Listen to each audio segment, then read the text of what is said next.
আমার এই কোমরের ইয়ে থেকে পিছে থেকে পুরা পাউটার মধ্যেই ব্যথা এবং নড়তেও পারি না, খুব ব্যথা, এরকম প্রচণ্ড ব্যথা যা বলা বাহুল্য। কিন্তু এখন এই ব্যথার জন্য আমি কোনো দিকে যেতে পারি না, শুইতে পারি না, এই সাইডে করতে পারি না, ওই সাইড করতে পারি না, এত ব্যথা।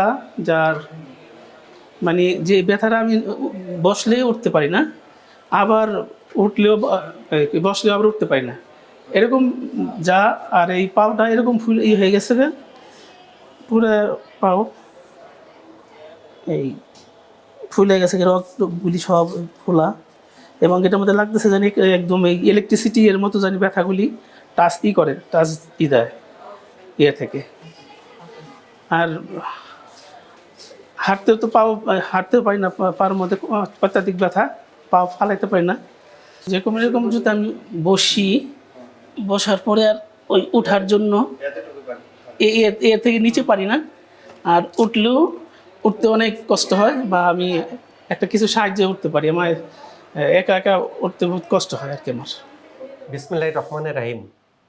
আমাদের দৈনন্দিন জীবনে চলাচল করতে গেলে দেখা যায় যে কারো কারো নি জয়েন্ট ফুলে যায়, ব্যথা হয়, ভাঁজ করা যায় না। কারো কারো আপনার ঝিনঝিন করে, পা ঝিনঝিন করে, ব্যথা হয়, কারো কোমরে ব্যথা হয়। এই জাতীয় জটিলতাগুলো হয়। এগুলো জটিলতাগুলো হলে চিকিৎসা কি? আপনার কি সমস্যা ছিল? আমার প্রথম সমস্যাই ছিল কোমরের যে বাম সাইড থেকে পুরা পাও পর্যন্ত ব্যথা ছিল, এবং ঝিনঝিন করতে এবং ফুলে যেত, পার যে গোড়া আছে গোড়াটার উপর ইয়ের ওটা ফুলা হয়ে যেত।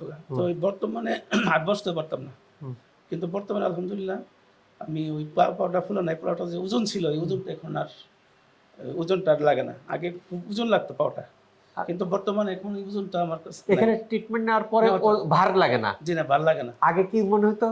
আগে খুব মনে হতো অনেক ওজনে আমার পাওটা, ভালো লাগতো আর কি। এখন কিন্তু ওটা নাই, আর ঝিরঝিরও নাই, ওই ফুলাটাও নাই, ফুলা ছিল ওইটাও নেই। আর আগে বসতে পারতাম না, এখন আমি বসতেও পারি, উঠতে পারি বসে থেকে।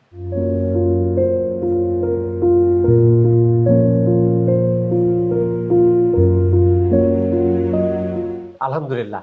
এই যে যে আপনার পা ফোলা থাকে, ঝিনঝিন করে, বসা যায় না, ওঠা যায় না, এই জাতীয় জটিলতাগুলো দূর করার জন্য অন্যতম মাধ্যম আকুপাঞ্চার।